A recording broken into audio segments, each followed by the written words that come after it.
同城真可以，旅行省到底。本节目由硬核低价藏不住的同城旅行冠名播出。推理真相大白，天猫真香，好物安排。本节目由天猫特约赞助播出。美味曲奇超好吃，有豆才豆，趣多多。本节目由趣多多曲奇行业赞助播出。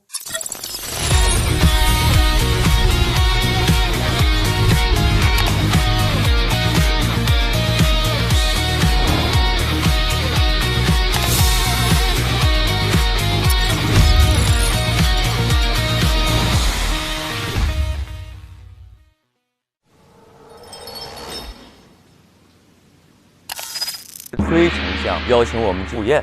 丞相嘎了！你，李国人，其实我就是你那个弟弟。可中求见，你还污蔑了隆冬君。我呢，公主的第一暗卫，都对我不尊重，我就要杀了赫赫哈黑。李国太监为什么突然来攻打我？攻打推国的那个人不是我，罪魁祸首就是他。刻舟求剑是死人。只有我一个活人！快进来，快进来！可以了，把堵住了。太牛了，太牛！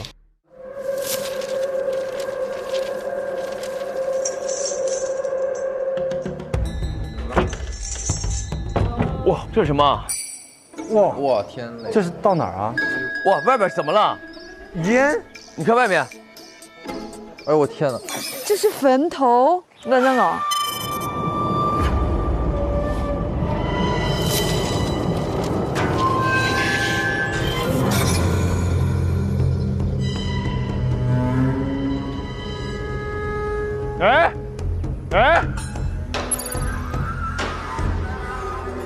哎，言之有理和君子如玉。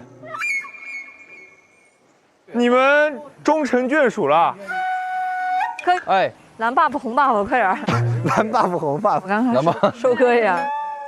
师弟，救救我们！姐妹，救命！哇！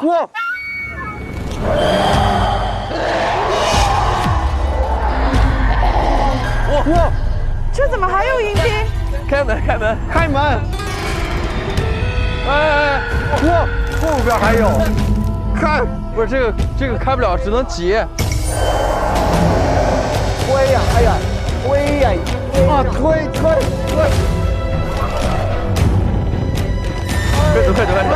走！哇天哪！师弟快进来，师弟！啊，没事，我习惯了这种场面，习惯了。抵上，给抵上，推过去抵上。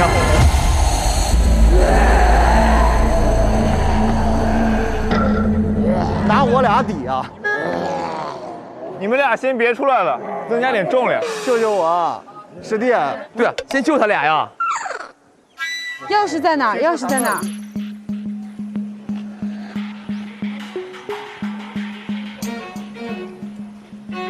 这个簸箕是不是挡板啊？给他们，你们知道钥匙在哪儿吗？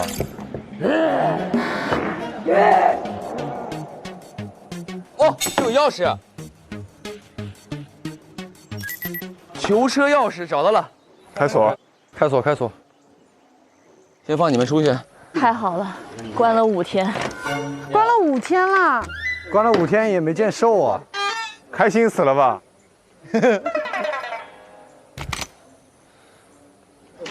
？OK， 来，谢谢。哎，又穿上了新鞋子。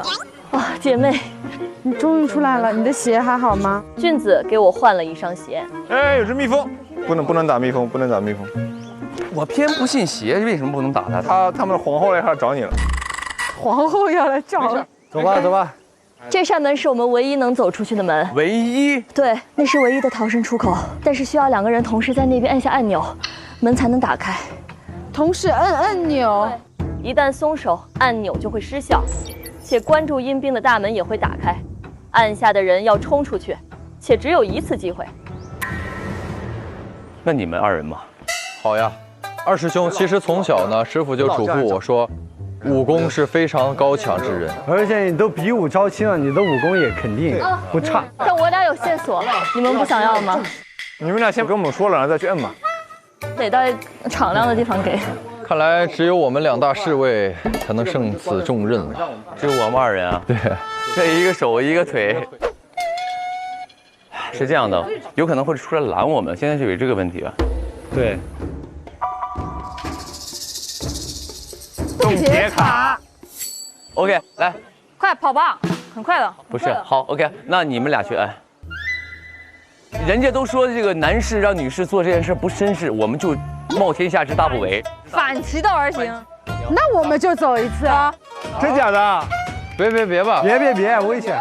如果你们2人救了我们4个大男人，你们简直就是巾帼英雄。按哪个？按这个。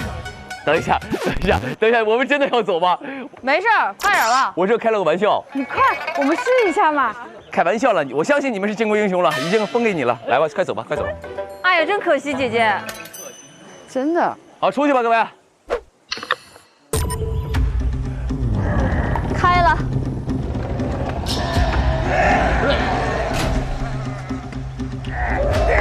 走了吧，哥。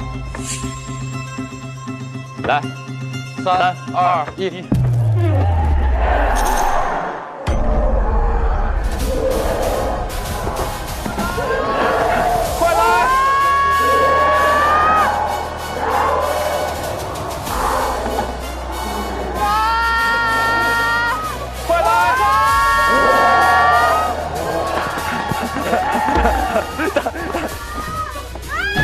哥，等我。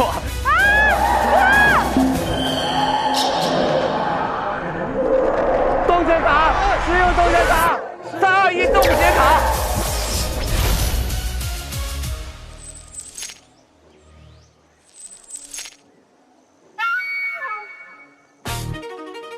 哥，快来，大哥，门也要冻结。哎，哥。行了。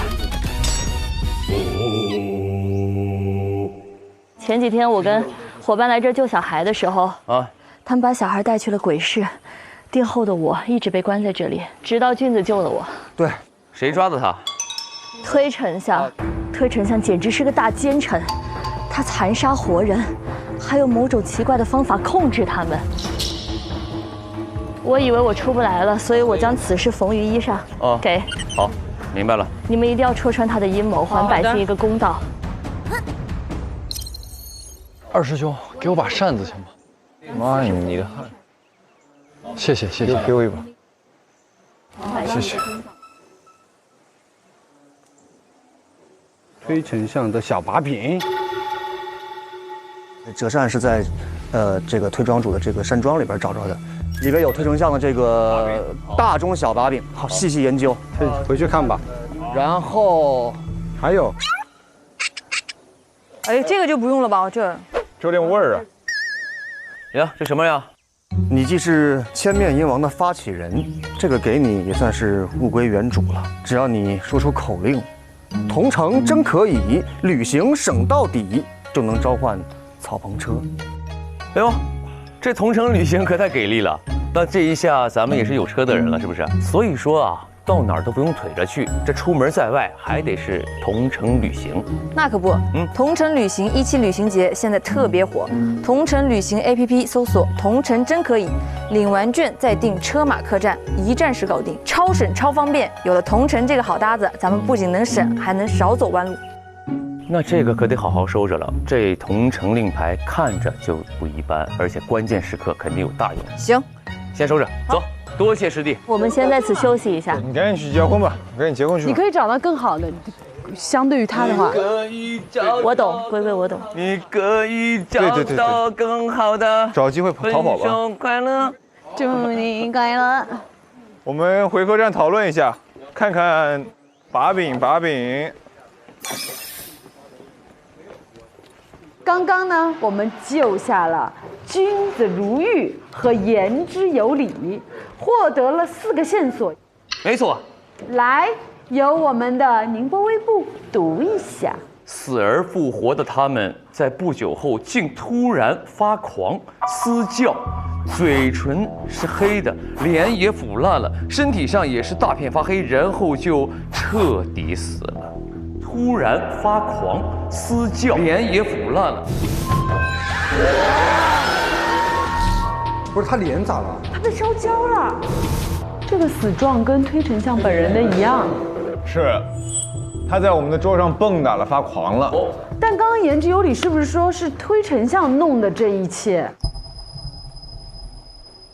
所以我们要看看这个扇子。好的，先从小的起。小把柄写的是：3月1日，推丞相给了我药品残渣，嘱我寻名医研究。名医称药竟能让腐肉相似鲜肉，它有何目的？哦，小孩子吃完身上会溃烂的那个东西，就是这个药。这是推陈主弄的。推陈主用那个恩人，他说恩人给他的那个药，有可能恩人就是推丞相呢。在一个恩主处得一秘药，能让腐坏食材看似新鲜。哦，对。中把柄，3月5日，我背着推丞相偷偷用药做肉羹，竟让孩童病变死亡。5月5日，将加了药材的腐肉制成了包子，偷放到精打细算的客栈，让他背锅。推丞相得知后，竟称赞我，祝他发现了重要秘密，嘱咐我将身死孩童送去他的千机阁。千机阁的位置画出来了。千机阁，推丞相的大把柄，千机阁竟不只有孩童，还有成人。推丞主藏于暗处，见他们被推丞相喂药后杀害，过不久居然死而复生。此后竟力大无穷，百毒不侵，刀枪刺入的伤口也会快速愈合。所以你们现在百毒不侵啦，无需呼吸也能行动自如。千机阁有大量推理狂三国秘报。啊，也就是这个人在制造一些超级战士、超级英雄。嗯。死而复生，力大无穷，百毒不侵。死而复活的他们，在不久后竟突然发狂，然后就彻底死了。哦，所以他是研究了一种药出来，让人吃了之后可能会增强战斗力，但其实会让他们突然死亡。对，所以那些我们看到的那些阴兵，所谓的阴兵，就是吃了他药的那些人。没错。那现在就有一个很大的问题了，也就意味着这个推丞相今天也吃了这个药。那我有一个更大的问题，我们是不是也吃了这个药？当然，否则我们怎么会复活呢？5月5日，将加了药材的腐肉制成了包子，偷放到精打细算的客栈，让他背锅。哦，对，是客栈的包子，我们都吃过。接下来我们要去那个千机阁去看看那里边有什么丞相的秘密。OK。因为千机阁在小河的这个地方，但是我们没有交通工具怎么办？用这个同城真可以，旅行省到底。哦，行嘞，那我们出门召唤，我们前往千机阁出发。Let's go！ 召唤 ，Go Go Go！ 走吧。千机阁走起，我们的小车呢？我已经看到了。哦，在下边。哦，那敞篷车啊！敞篷车来了。来，3、2、1，快！千机阁出发！我到了。走，这就是千机阁对吗，朋友们？没错。你们有人来过这儿吗？没有啊，没有啊。我相信诸位一定有人来过这儿。没有。我天哪！亮的开了，开就开。哎呦，哦，还真的是千机。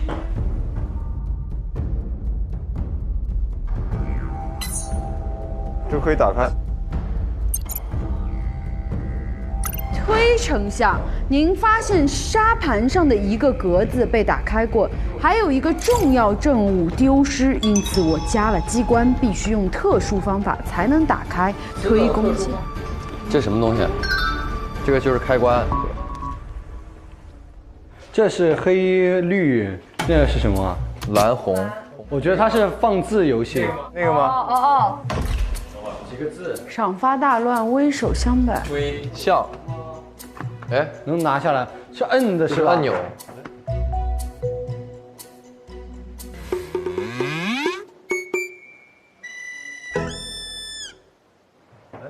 可以拿下来啊，可以拿下来啊。不，摁是放上，大哥，你就像你那鼠标键盘抠下来那个。你怎么成老白了？身份这有身份二字，看吧。OK， 他叫什么呢？狂丞相，对不对？推丞相。狂丞相。我以为他是狂丞相，但他可不一定真的就是。没关系，我们试一下嘛。OK， 来，狂丞相。你说你们别吓我，哦，开了。哦，这儿有柜子被弹开。哦，玉玺。哦，玉玺。好了，黄国玉玺吗？排成一排跪下。哎呦，什么意思啊？你说怎么了？谁的玉玺啊？专军狂推。应主国礼什么意思啊？是竖着读的。推理狂国，君主专应。推理狂国。哎，把这个放这儿中间试试。哦，对，放在这儿。哦。 3、2、1。啊，没用。哎呦，真有用啊！哇！插盘。哇！第一步灭狂国，第二步削弱推国，第三步削弱李国，最后一步是什么？统一吗？我觉得最后这个可能就是推理狂国的自己的肖像，一个国标。哦，等一下，是有人想夺这天下，他已经把玉玺准备好了，他要一统三国之后，他做那个皇帝，他想上任，先借推理两国的力量灭掉狂国，就是我们都是他的棋子，是用我们挑拨三国之间的关系。对，他就是鹬蚌相争，渔翁得利嘛。对，做这个黄雀在后。 为什么三个国他只灭狂国，其他两国就只是削弱呢？因为，对呀，为什么就灭我们？因为狂国最弱，还是个欺软怕硬的，他得保留一些实力为自己所用，是吧？狂国公主，哎，何许人也，胆敢触碰我国公主？再碰一下，我就驾驭你。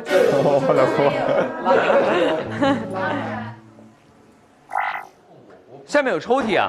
对。对啊，拉开看有没有东西。拉不开。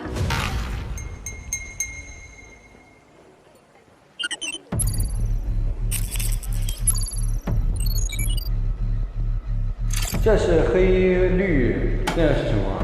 蓝红。啊，等一下，颜色。哦，棋子底座。我拔出来。哦，对对对。哦。 就是绿，哦，弹开了。哦，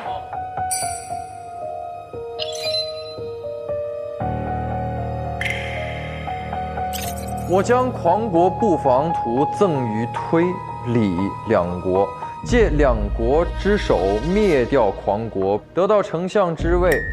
5月27日，密探来报，公主来死。 未死哦，公主，你一天到晚来未，公主未死，人设不倒。有她在，我无法笼络狂国，谭军之军心，必杀之以绝后患。也就是说明了一件事儿，就是咱们说这个推丞相、狂丞相，是对他有杀机的。没错，他想杀公主。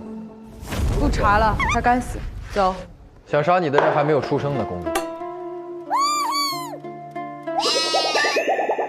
如果这个推丞相想杀他，那你就有可能杀人动机了。没错。OK， 那我们下一个，第二步，利用我的棋子来诬陷隆冬君，还可以12鸟。诬陷推太子叛国。哦，就是他干的，他干的，没错。那这样我的杀人动机出来了嘛，对吧？没错。利用他的棋子陷害隆冬君嘛，那我就知道了这个黄丞相是幕后主使，这是第一。第二，就说明你俩的杀人动机也出来了，对吧？你知道他是利用了你们两个。我们俩如果看到这个东西，对，主要是你12鸟，没到3鸟。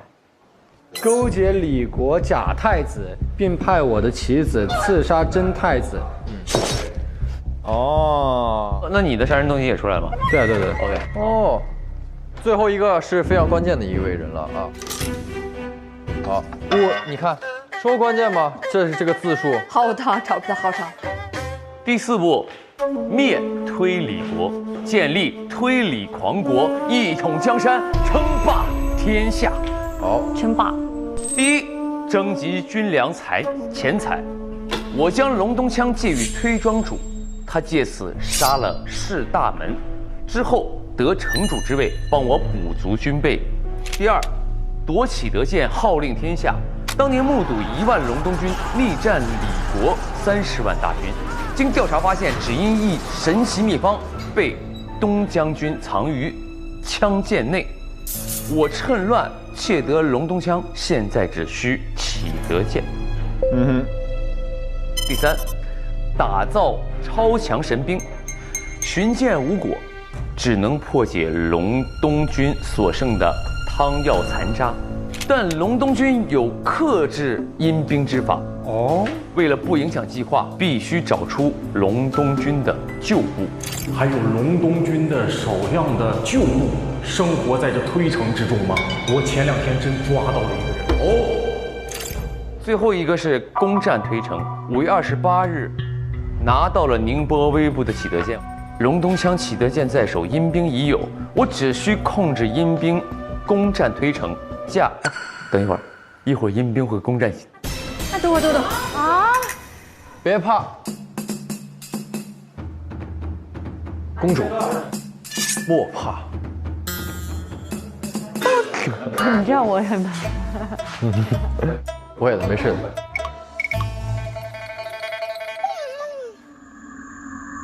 你在那儿全攻击你一个人，你不要在那边搂着姐姐。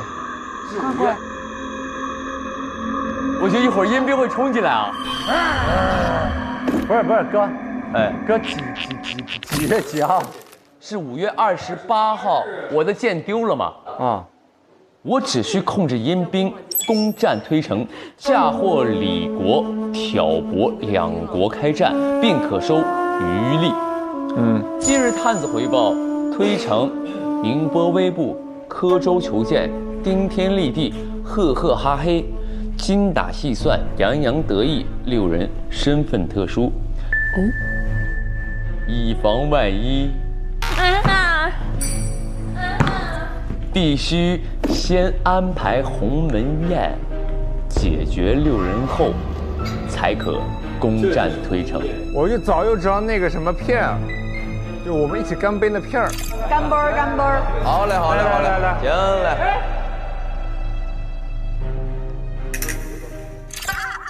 我们都吃了。怪不得我现在觉得我浑身无力。可是你吃的最多，刚才欣欣姐把好多都拿给你，你都给吃了。我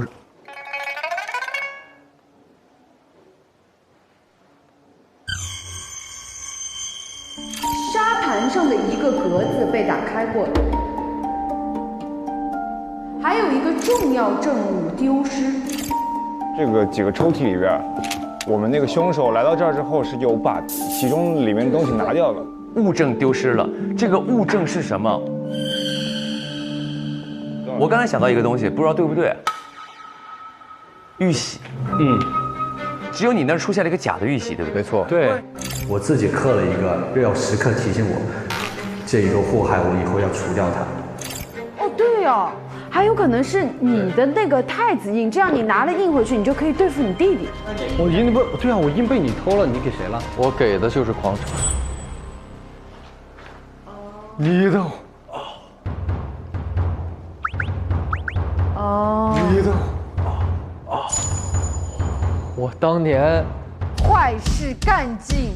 我当年把真的印给了狂丞相，所以狂丞相有李国的真印。我觉得太子之印现在就在我弟手上。啊？对啊，我给狂丞相了。不，你给了狂丞相，但是这场战争在持续，只有坐上了那个位置，有那个印才能。不。你弟弟现在手持假印，因为知道哥哥的印丢了，他直接做了个假的。真正的印在狂丞相这里，所以你那天来千机阁偷的就是这枚真印。你真印啊！我是说你的意志啊。这一出好戏，真是够抓吗？我们3个是绑在一块儿的，因为我们都是跟那个推国和隆冬军相关的。隆冬军被我传过去那封信给诬陷了，传给我那封信的人也是丞相，所以隆冬军相关的嫌疑人，拿他证明他清白的东西。伪造的那个信封是在你那儿找到的。洋洋得意，我在他的房间里发现了这封信。伪造信封的印是假的，但你找到的那个印是我刻的。你刻的？因为我会雕刻，我刀工了得，所以呢，就是帮军队刻了那个印。也就是我父亲的印是你帮着刻的？对，我帮忙刻的，所以我能认出真伪。然后以及就是说我收藏了一个残次品。皇丞相有假印，有假的印，所以那个人过来要偷这枚假的印。所以是你到这儿来拿到了狂丞相的假印。哦，我知道了，这个人确实是来取印的，因为这个印可以让他平反。应该是把这个印拿出来，告诉大家说，当年这个是假印，一印你看这是有人作假，我们军队是清白的，还是还清白。那谁要来做这个事儿？我们3个诉求其实是相同的。找到证。那你会要拿什么东西吗？证明身份或者复国、复狂国？在我眼里，除了你，什么都不重要。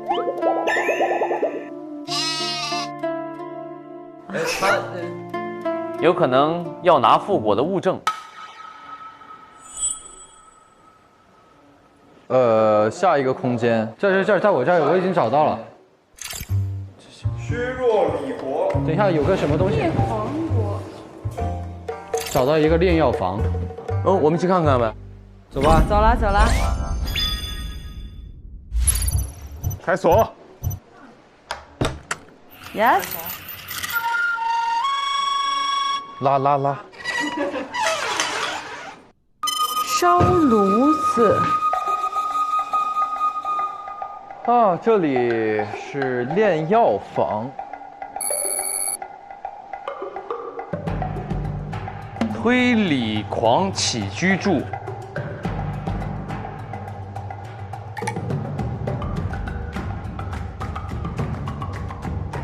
那谁衣服那是？不知道，我都拿过来。好。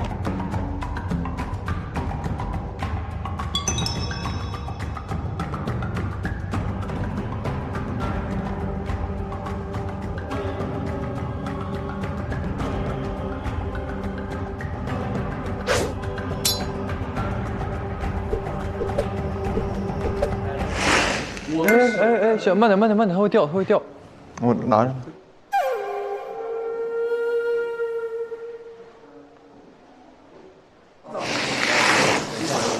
这有那个步骤。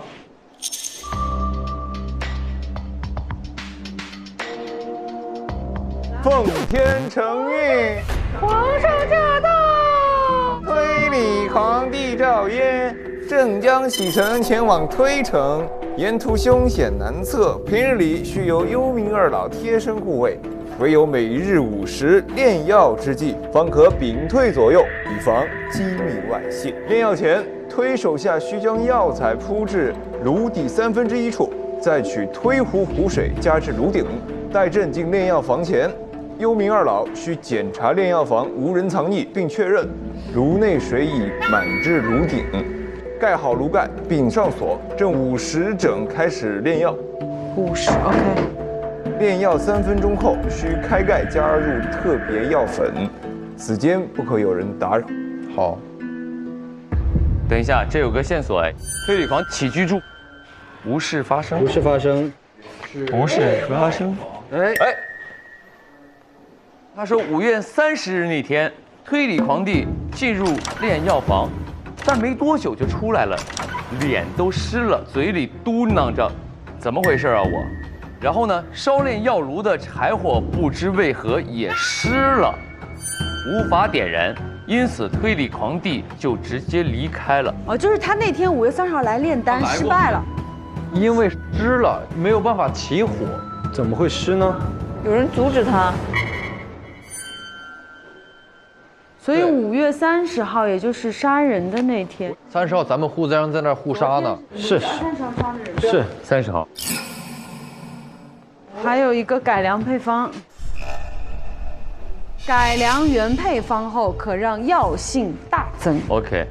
服用者在毙命后可马上复生，2日后发狂，立备于前，用特殊方法可以操纵。若服用未煮熟的药汤，则在毙命后可马上复生，复生整整2天后必发狂而亡。此时唇色乌黑，面容厉腐，身体发黑。所以今天。说明他2天前中了药，对，且也死于2天前。30号，30。来看一下这件衣服。哦，龙袍吗？哦，黑色的龙袍，怪不得会灭国这个人。哎，这上面有股味道。我真没骗你，这上面有一股你的味道，有一股你的味道。啊？因为刚刚抱在我身上。哦 ，sorry。嗨。哦，小狗鼻子真灵。能闻到你的味道？不是，我说你们2个不是今天喷了一样的香水吗？打开衣服兜里看里边袖子什么有没有东西，衣服上是什么东西？对。哦，有绿色的这个印，有绿色，有黑色，发青呢。哦，湿，这个袍子湿了，也就是这个人来去搞湿过这个地方，并且弄上了，对不对？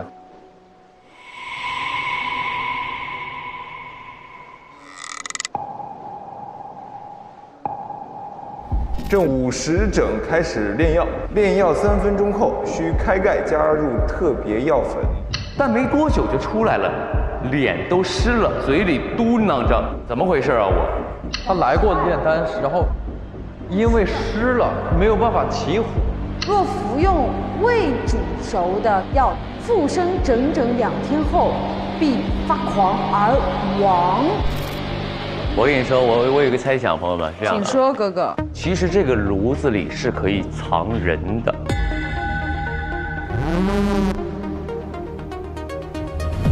哦，什么意思？这一章呢写的是炼药方式嘛？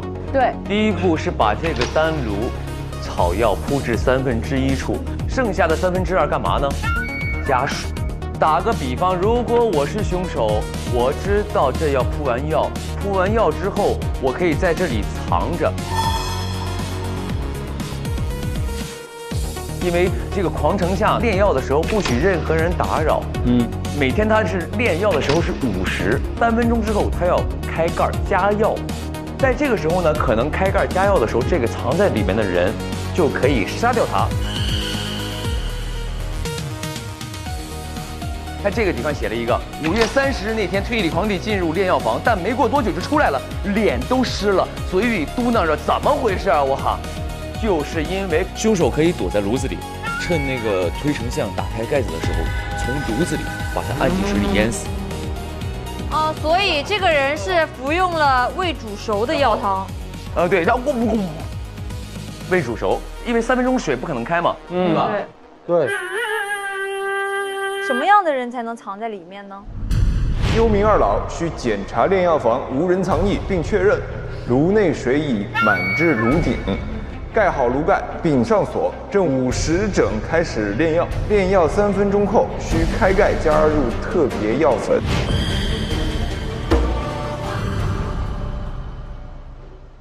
等一下，这什么玩意儿？哎，这是等一下，这是个柜子吗？这可以看。隆冬枪和启德剑。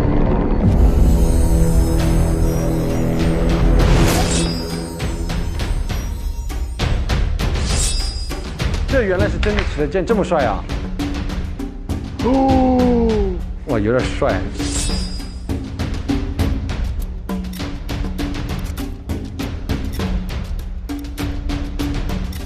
终于找到他了。这隆冬枪一看就不是咱们小隆冬将军的，太短了，这枪太短了。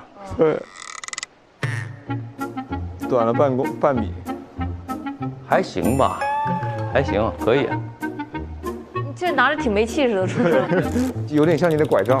这不是我的工具，这是我爹的。据此推断，一定是爹不是很高。OK， 等一下。经调查发现，只因一神奇秘方被东将军藏于枪剑内。他是有一个神奇秘方藏于枪和剑之内。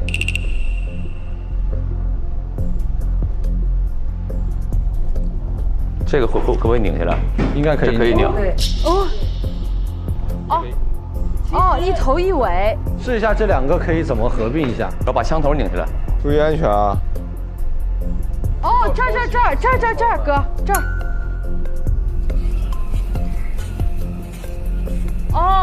就说它短一截嘛。对。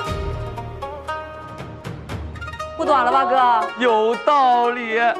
齐德龙，齐东强。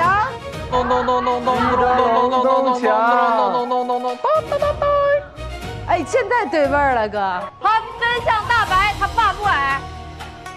哎，这个好像他说的是对的，真的短一块儿，但这有点太长了。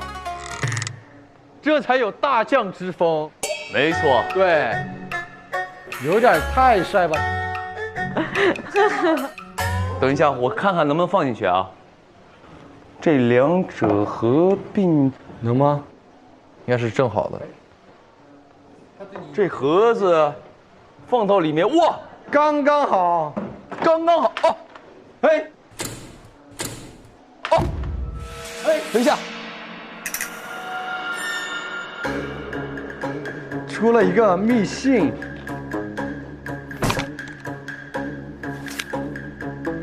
我们竟然破解了齐德隆冬秘籍。秘籍？今日被30万李军困于推城之外，我隆冬唯有1万血肉之躯，我固之可退。然百姓无辜，若不战，百姓必遭劫难。东某已至绝路，唯有最后一法。大门与我同游时得一秘方，生前吞服，可在死后复活10日。复活时，身上所有的伤口都会消失，且会失去死亡时的即时记忆。复活后会百毒不侵，力大无形，刀枪刺入的伤口也会快速愈合。我2人称其名为齐德隆冬汤。然忧此阴毒之方，现世为祸，便将其永埋于心，而今为此汤可破局。未曾想我隆冬儿郎均主动喝下，无一人未战，无一人俱死。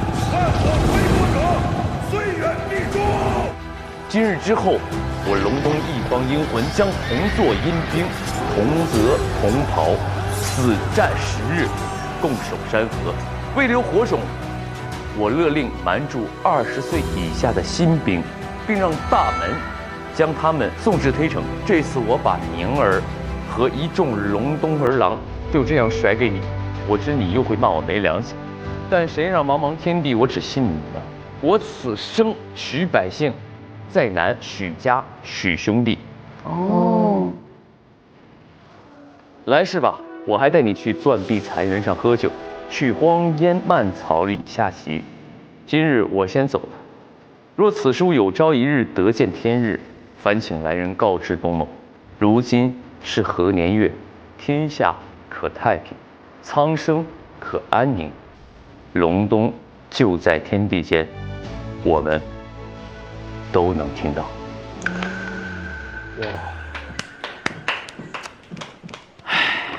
喝了这个汤的一定是宁波微步，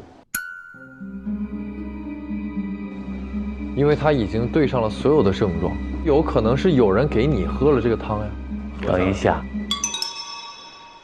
我们是今天才知道此秘密，对吧？对，之前没有人共同拥有过隆冬枪和启德剑，这个秘密是5年前的秘密。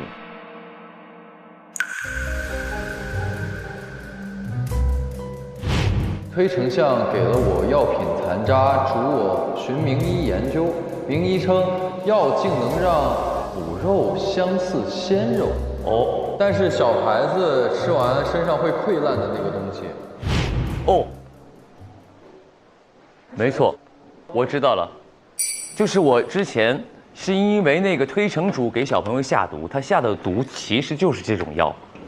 就是可以让腐肉变成新鲜的，所以我在试毒的过程当中服下了这个药，也就是无意当中其实拥有了死而不生的这个奇德隆冬汤的功效。对，别让那个隆冬军叛军跑了！抓住他！好了！什么？叛军跑了？什么东西？别让隆冬军的叛军跑了！我奇德隆冬。快追！别让那个隆冬军叛军跑了！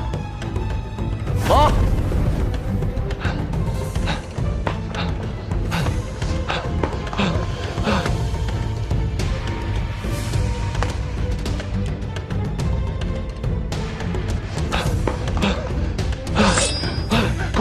快！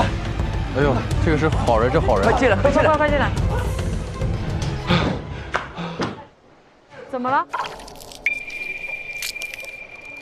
现在有大批阴兵即将袭来，整个推城都快被攻陷了，只有隆冬军能够抵抗他们了。只有隆冬军可以抵挡他们。隆冬军不是只有一些残部了吗？但隆冬军有克制阴兵之法，必须找出隆冬军的旧部。其实我是隆冬军的旧部。哦，之前，推丞相一直在搜捕我们，因为我们掌握了克制阴兵的方法。但这个方法，只有隐藏在百姓当中的校尉们才知道。校尉，普通的士兵不知道。而召唤的办法，需要隆冬军的少帅对着树喊出“隆冬军少帅在此”，便可得隆冬军旗。立我军旗，以隆冬于野，同守山河，隆冬军可在为号，定有人相应。这么帅！哇塞！等一等，你再说一遍。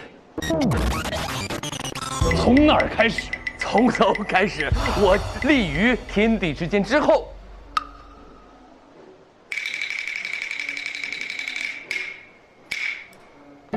需要隆冬军少帅对着一棵树喊出什么树？一会儿我带你们找。好的。对着一棵树喊出“隆冬军少帅在此”，便可得隆冬军旗。哦。立我军旗，换我子弟，以隆冬于野，同守山河，隆冬军可在为号。天地间，定有人相应。好。以隆冬于野，与我共守山河，隆冬可在。有点太帅吧这两集。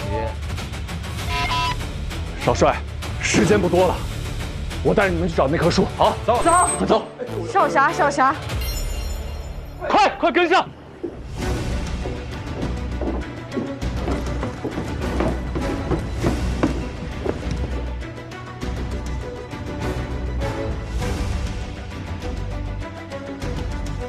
就是那儿，哪儿？哦，这不是我们那个，哎，这是我们昨天拜过的树。有福同享，有难同当。快，少帅！隆冬军少帅在此，隆冬军少帅在此。哇，我们去拿，少帅等着。少帅，哎，我们要一个个递，就是你懂吗？我们有一排。哦，对对对。哦，什么东西？哦，给少帅。少帅，传奇，少帅。少帅，给少帅。这，少帅开旗，旗开得胜，东。这边是我们隆冬军旗，没错。走，前面有旗台。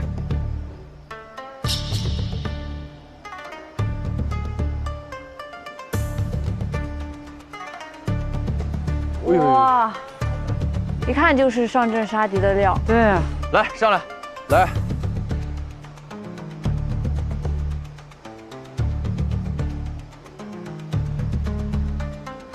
来，我们把手放上来。OK， 来，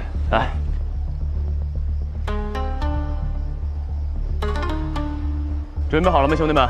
好，来，3、2、1，隆冬于野，同守山河，隆冬军可在。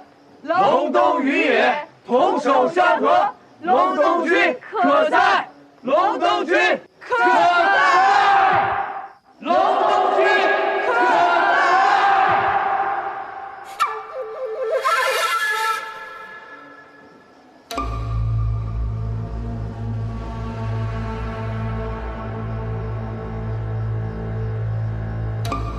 这是隆冬军吗？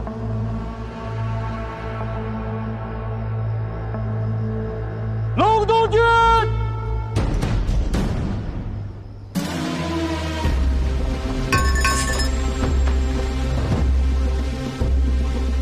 隆冬军！到！哦，隆冬军，长枪队出列！哦！到！隆冬军近战队出列！到！哦，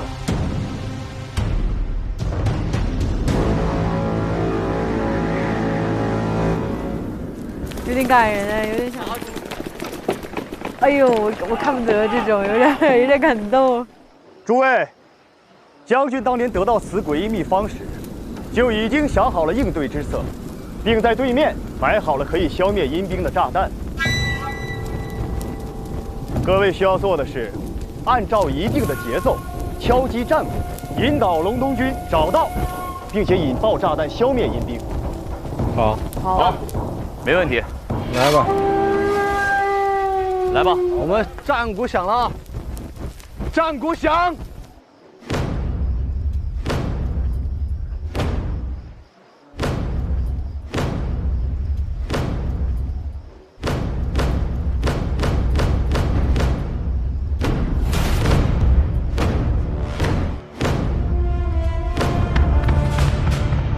隆冬军上！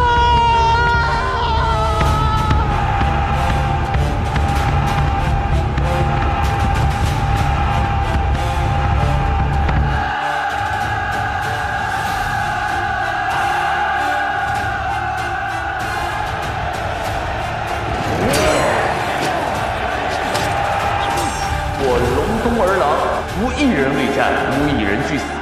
今日之后，我隆冬一方英魂将同作阴兵，同泽同袍，死战10日。共守山河。为了天下和平，不谈婚嫁。我们要把这个和平维持下去，我们不联姻。要为天下百姓苍生做一个顶天立地的好人。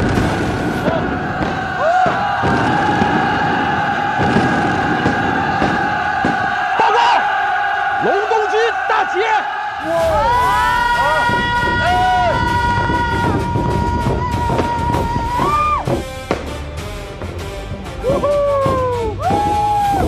止戈墨染苍生血，挥棍只为护航营。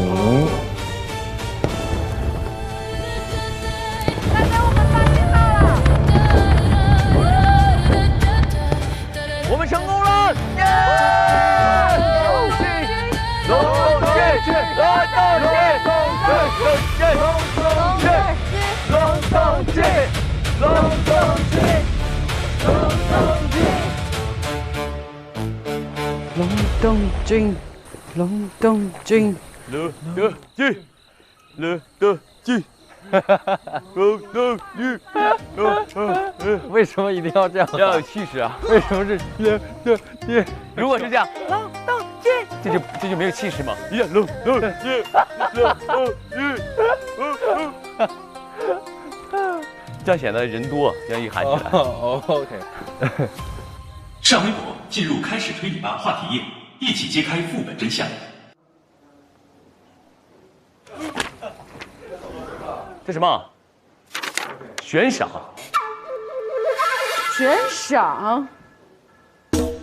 5月30日午时，养花人施西域奇花一枝，此花白瓣金边，每日卯时4刻方开，晨出合拢。花开后异香绕梁，香味可持续3个时辰。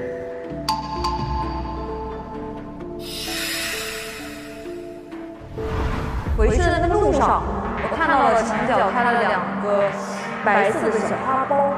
但是在路上我看到了3朵小花苞，我看到小花苞，你有看到花苞吗？好像有。这个时间线我已经想到怎么盘了。我就来写你们的花就可以了。丁，你那天早上3朵，是3朵花，有香味吗？有香味。 OK。然后下一个鹤，我看到了3朵盛开的鲜花，有香味吗？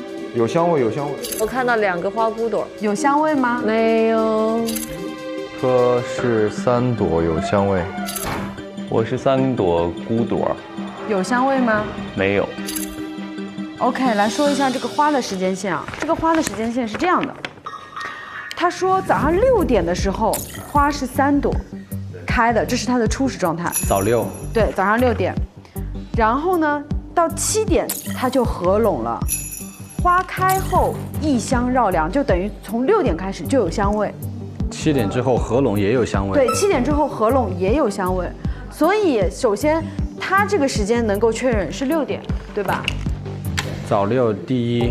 对，然后这个采花大盗他是在什么时候偷的花？他是在5月30号当天午时，也就是11点的时候，他偷走了1朵花。所以在这个时候，只要看到2朵花骨朵的人，都是在11点以后。 然后他说，这个香味呢，持续3个时辰，也就是6个小时。就是看到2朵花无香的这个人，一定是在12点以后。这个有3朵花骨朵有香味的，应该是在11点以前。嗯，11点有香啊。那为什么您有3个花骨朵也能看到无香啊？那就6点之前嘛。 6点之前不开无香，啊，对，6点之前。所以柯和丁的时间是没有办法确认先后的，对不对？对。OK， 行，这个先放这儿。就是现在有一个很大的问题，就是他是如何死在那儿的呢？刚才你已经推出来了，哥，就是在那个药房的时候，对，这个丞相在5月30日他去炼药的时候，对，被那个埋伏在药房里的凶手拉进炼药炉溺亡了，然后误食了这个药剂。那么这个药剂的死亡方法呢，就是在他接触到这个药剂之后，2日之后，他会开始毒发癫狂致死亡，没错，浑身会开始溃烂。也就是说，凶手其实行凶的日子是5月30号。对。那盘这个时间线的逻辑，其实是希望我们知道5月30号的时候，谁有时间去炼药房？他是5时开始炼药嘛？11点他要屏退左右，然后看。这样啊，也就是这个凶手想要杀他，提前藏在那个炼药炉里边，要在11点之前进去。那么，首先他第一需要知道的一定是丞相会在11点钟去到药房炼药，对不对？对，他得掌握这个信息。他如何掌握这个信息呢？他得去过千机阁。他得去过千机阁，没错。刚才其实有一个很关键的地方，我没有在盘，就是3把扇子小中大把柄被发现于侠义山庄。折扇是在这个推庄主的这个山庄里边找到的。那么我们每一个人都出现在过侠义山庄。赫赫哈嘿，顶天立地，洋洋得意，刻舟求剑，草席一卷，埋于天下。也就代表我们每一个人都有可能发现过这个把柄。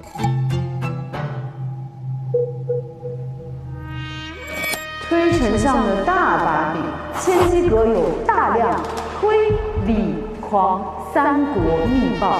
就是如果有人看过这个扇子，应该知道千机阁的事儿。对啊，想要去千机阁一探究竟。我现在说一个关键的点啊，我去过义庄，但是我没有进去啊。我想进去查的时候，发现推丞相正和别人在密谋什么，但是发现公明二老在，所以呢，我就偷偷溜走回去了。我觉得，那我日后再做打算，因为我要回去找我的启德剑，我的目标是找剑。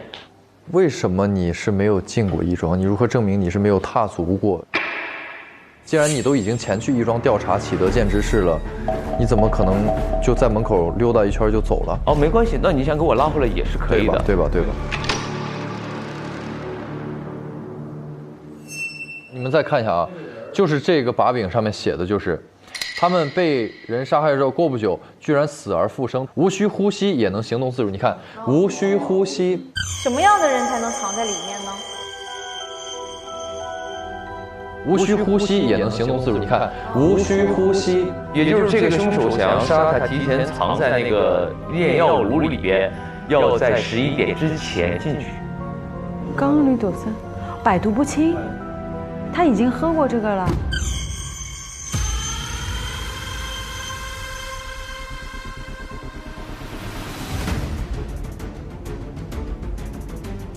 哦，无需呼吸，说明这个人可以在水里待着，并且可以百毒不侵。哦，好了，可以排人了，就根据这个可以排人了。就是他去那个千机阁还没有吃过药，还没死过的话，他待不住3分钟。没错，那谁是11点之前被人杀掉的？我们可以盘一下吗？我们这样啊，宁哥，你6点前杀的这个人是谁？是杨。杨，所以杨 OK 的，符合，对不对？他6点前喝了这个药，对不对？柯，你在7点到11点之间杀的这个人是谁？贺，那么贺也是有的。贺，你6点杀的是谁？丁，所以丁也是符合的。我12点去杀的柯。柯，那柯这个人其实没有。没有，我是11点之前杀了他一次。哦，但是我被杀2回是吧？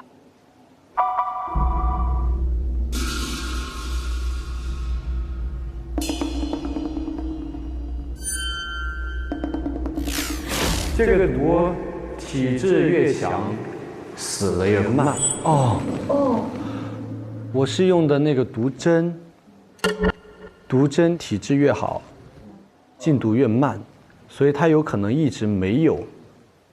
那很有可能我就没死。那么柯绝对是先排掉了，他11点之前不可能死。Nice。排掉一个，现在是4选1。那么我正式化身为推探，此刻。OK。我我现在觉得贺的时间可能比较弱一点，是因为柯杀他的时间是7点到11点，这个时间就很不够，你懂吧？你肯定要比6点前和6点被杀的人的嫌疑来的小吧？对，我可能是10点杀的贺，贺醒来之后即便是他发现了这个扇子，他也可能只有1个小时不到的时间去千机阁先调查东西，拿走东西，躲到药缸，这一系列的行为，对不对？他的嫌疑会小一点。OK， 这是第一个，第二是凶手会拿走什么信物？对，我觉得就是一个点，就是印，要不是太子印，要不就是隆冬将军的印。对，所以其实凶手就在杨、小丁还有我们3个人跟印相关的。但是有一点的是，我那个印，我还是要洗脱一下，因为我知道这个真印绝对在我弟弟那儿。因为如果假印这么好弄的话，我早就弄了。你懂我的意思吗？你的意思是你去千机阁根本没有要拿的东西？对啊，我就是我在我的立场，只是我的立场。真的是这样吗？在我这儿的是这样。如果我是推丞相，我为什么不把这个印给我的傀儡，而去做一个假印给他？因为这个推理框有可能那个真印一直是捏在我手里，我怎么操控傀儡？我不可能把实权真的给他。比如说今天我要你去干什么，要去攻打了，你用一下我这个印，我带着什么幽冥二老过去帮你摁个东西 ，OK， 我帮你通过这个律法，然后这个印是收在我这儿的，不然我还要统一推国理国，对吧？我不可能把印给到你，不然这个大权不就真的交给李国了吗？不是啊，他只是让这两边乱起来就可以，他不需要说这个权要掌握到自己这儿。其次还有一点是时间充裕的问题，我的时间没有杨充裕啊。宁哥，你6点前杀的这个人是谁？是杨，所以杨 OK 的。贺，你6点杀的是谁？丁，所以丁也是符合的。我12点去杀的柯，那柯这个人其实没有，我11点之前杀了他一次。你们2个的时间是一样的呀？不一样。有一个微妙的点是他在11点之前去把你杀了。对，快到11点，我要捅你的同时，我要去那个杀了推丞相。我的话，我觉得时间就太赶了。说到时间充裕，现在我又觉得杨的嫌疑在我心里比较重了。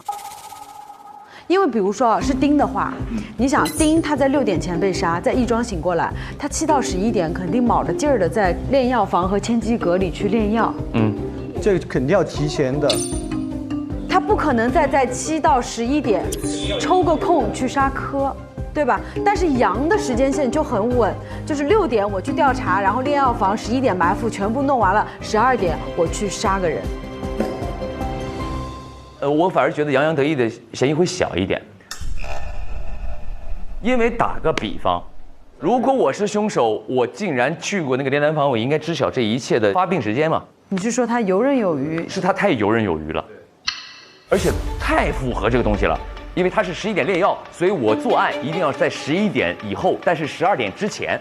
然后呢，就太顺于他的12点，正好我说我杀了这个人之后，我卡着12点，然后我再去杀柯，对吧？我觉得他是太符合了，你懂吗？你是就是另外一种思维，反而这么做，对，太顺了。我反倒是觉得，如果说这几个嫌疑人里面谁的时间最充足的话，那一定是宁，因为他是最早。他都不用这3个把柄，他根本对，他都不需要这个。他是最早和侠义山庄首先有关，最早获得这个所有的身强体壮 buff， 也不被这个什么死亡时间所束缚的一个人，对不对？是的，有这个可能，有这个可能。哦，那如果是那样的话，我干嘛要杀他呀？既然知道了丞相一切的东西，如果我找到的那个印，我为什么要杀他呀？是想一个问题，你看啊，是这个问题。就比如说我在去到千机阁之前，是不是我不知道这一切都是狂丞相指使的？当然。那我在去这之前，我想杀的这个人可能是我们其中的一个人，我是对他有误会的。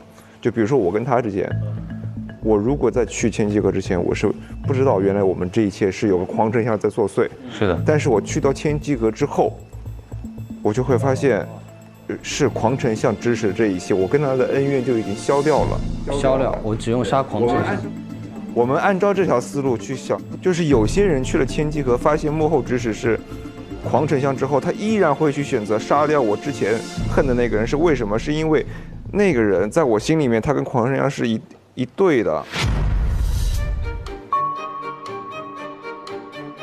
当时袭杀我和最后让两国交战的罪魁祸首，就是他，我要杀了他。他是推国的大人物，他伪造了隆冬君的密函呈于皇上，他污蔑了隆冬君。是哦。没错，我跟你说，其实他俩都具备犯案条件。为什么？我先说杨，他去到那个房间里，第一，他知道那个印的事儿是当年丞相诬陷了隆冬君，因为他是隆冬君之一，他污蔑了隆冬君。那他知道真相之后，要不要杀柯呢？要，因为当年是他送的信。没错。OK， 第二是他是什么呢？他也是，这就为什么这两个人杀的都是我，因为他们都恨狂国的这个我。当时袭杀我，让两国交战的罪魁祸首就是他。他本身就是要杀他，因为杀他也是没毛病，因为他砍了他一次，他也知道当年又抢了他的印，也抢了我的印，所以他俩的最后结果都是要杀他。没错，没错，没错，我就是这意思。行行，我直接投了。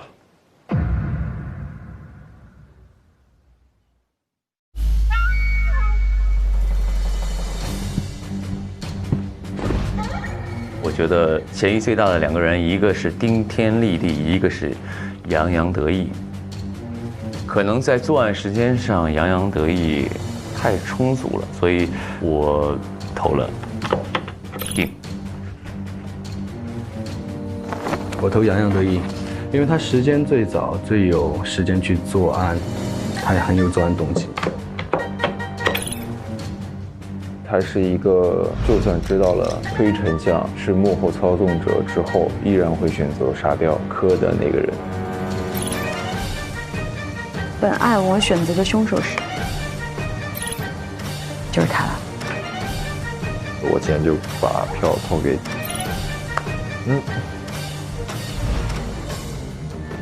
这是我要投的。OK。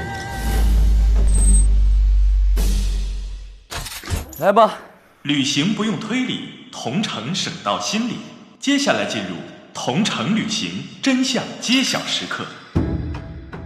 在今天的案件中，嫌疑人有柯州求见、宁波微步、赫赫哈嘿、顶天立地、洋洋得意。经过推理，共有2位嫌疑人获得票数。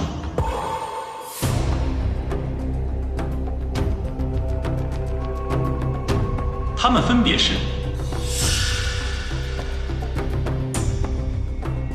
洋洋得意，谁在栽赃，谁在陷害？顶天立地。啊，你们2个凶手站中间吗？来，往前一步，还指我呢。他们中有1人获得4票，不会是我吧？1人获得2票，获得更多票数的人就是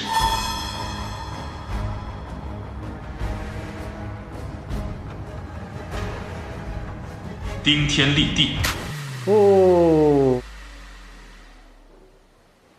我今天又把票投给了顶天立地，也是非常符合作案时间和动机的一个嫌疑人。我选择的凶手是顶天立地，我选他是因为他符合我们所有觉得有动机去千机阁拿东西、杀推丞相，然后有充足的时间。这是我要投的。OK， 我跟小丁的很多时间线是重合的，最有嫌疑的只能想到的就是小丁了。我投洋洋得意，行动线上，丁是先杀科再杀推，杨是先杀推再杀科。我觉得他应该是在12点之前就已经知道了推丞相是坏蛋，并且完成了一系列的进丹药啊那些操作，再去科的旁边把科再杀了一次。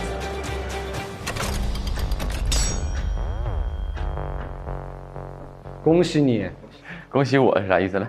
你是坏蛋是吧？没错。一杀封神，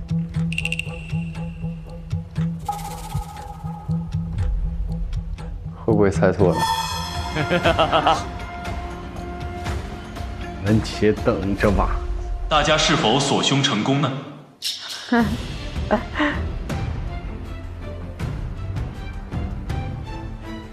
我宣布，本次案件锁凶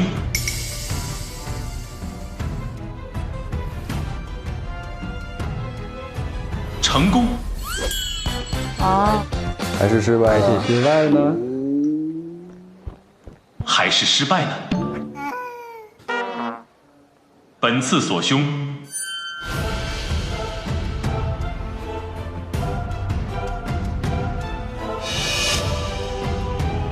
成功。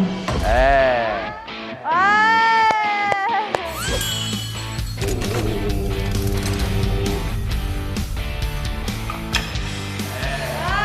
所以是你。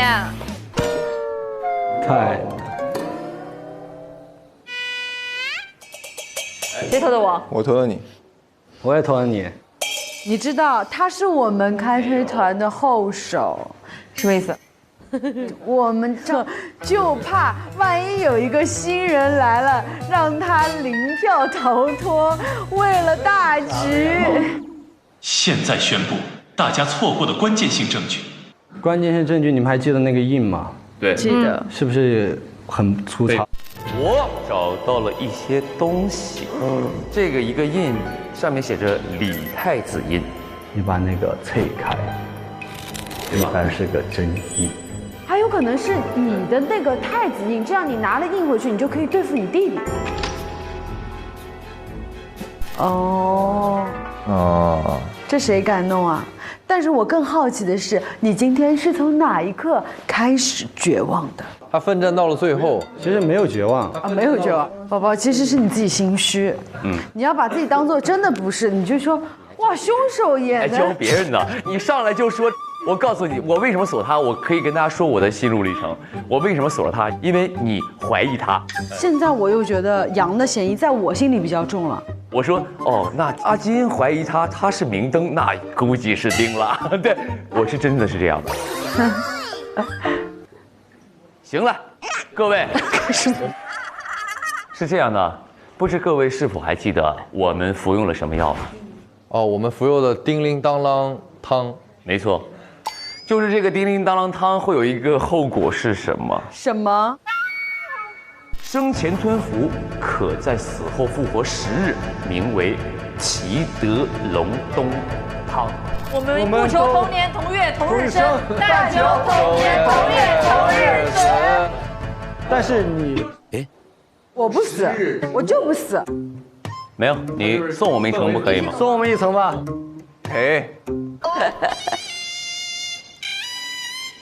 能和你一起死，甘愿。朋友们，来，今日我备了佳肴。我觉得我们经历了这一切，虽然各有各的仇，各有各的怨，但我觉得从今日起，我们就是同年同月同日生。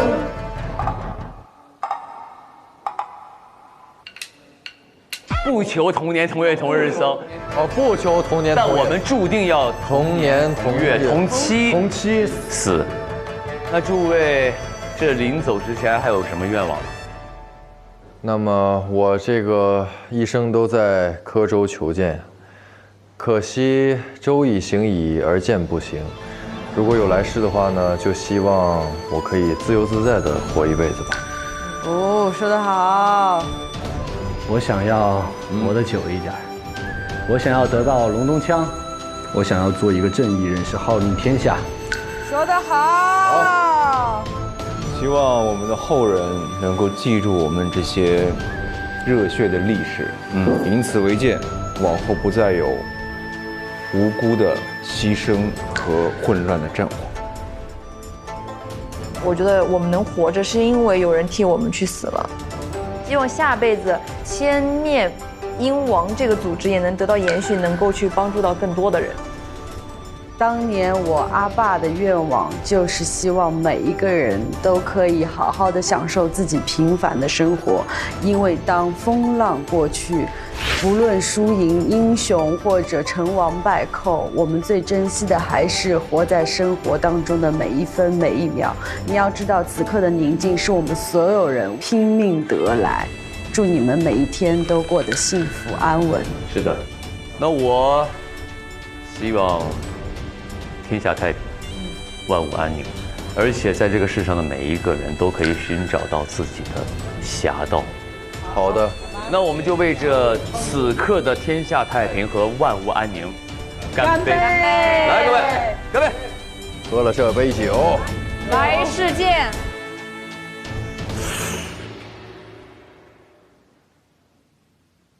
上微博参与开始推理吧话题讨论，解锁独家副本花絮，探索游戏隐藏设定。上微博参与开始推理吧观后感话题讨论，分享推门游戏攻略，赢福利。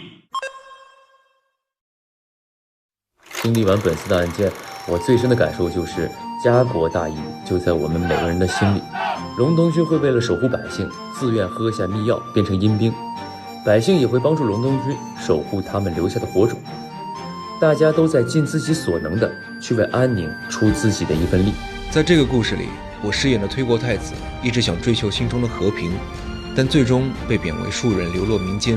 当他发现朝堂上的勾心斗角让自己没办法完成心中梦想的时候，决定从身边的小事做起，用自己赚的钱尽可能帮助身边的小人物，用这种方式一步步靠近梦想。我认为这也是一种侠义，只要心怀善念，努力生存，尽我所能帮助他人，也能成为照亮黑暗的微光。不用拥有多大的本事，守住心底那份善意，就足以温暖身边的人。宁鸣而死，不默而生。故事中的大家都有着就算被误解，甚至丧失生命，也不愿意沉默着苟且偷生的不屈态度。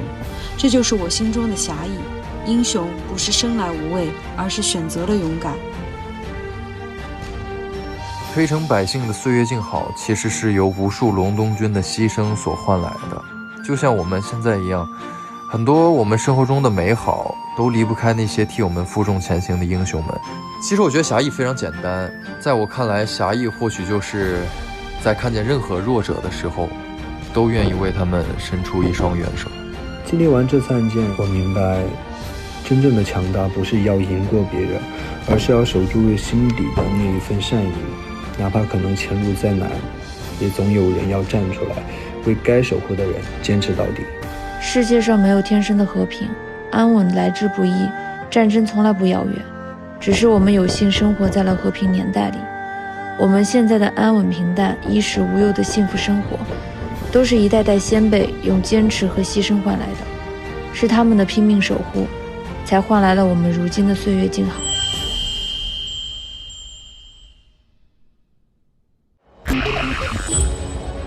你是哪儿啊？放我们出去！你是哪个？喝粥求见啊！啊？是谁啊？你们俩演戏呢，在这。他们是不是疯了？你们不认识我吗？你知道现在是什么时代？260年，现在是2026年。不对，他叫宁波微步，顶天立地，赫赫哈嘿。精打细算，是你把我们4个买了送走的。稍等一下，我的名字精打没有细算啊。我是顶天，我叫赫赫。啊，这当中必有猫腻。哦，这个声音你知道是什么吗？阴兵甲的声音。这是谁？这不是推馆长吗？穿上阴兵甲之人必会五官渗血而死。他穿上了，他一剑把自己的喉给封了，因为控制了他的心神。哎，这是一个什么啊？这上面有一个骷髅头，一个 R， 它应该是个组织的印记，很可疑。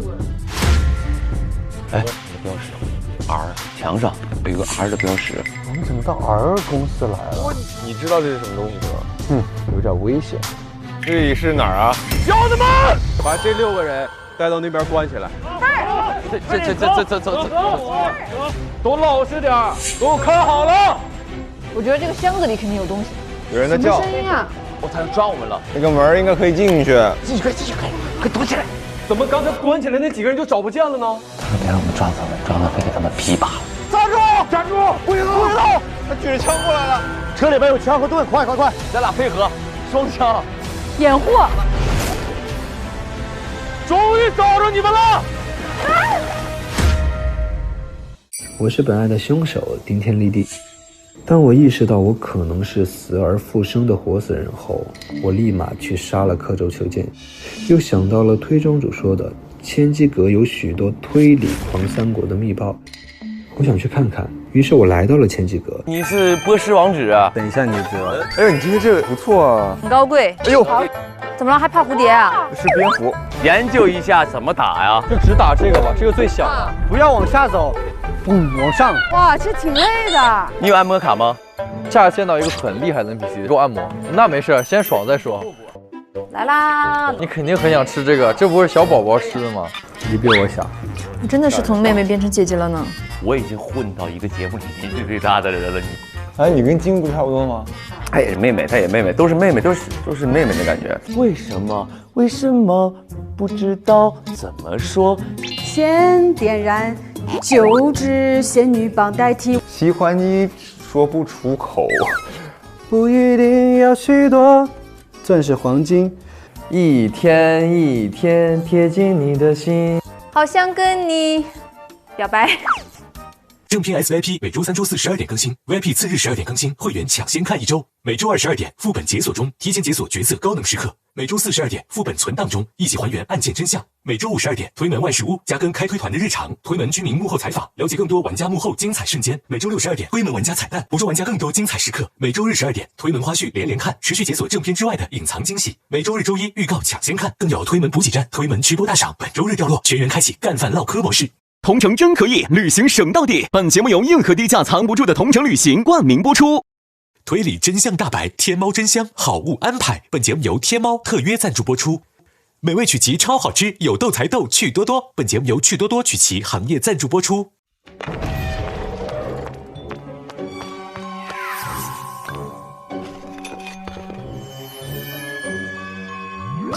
Nano 开推联名周边，腾讯视频 Goods 商城热售中，快来抢购吧！到腾讯视频打开开始推理吧第4季，找到播放框下一起玩，加入在线锁凶游戏，变身推探，与推团同步破案，赢取金钥匙。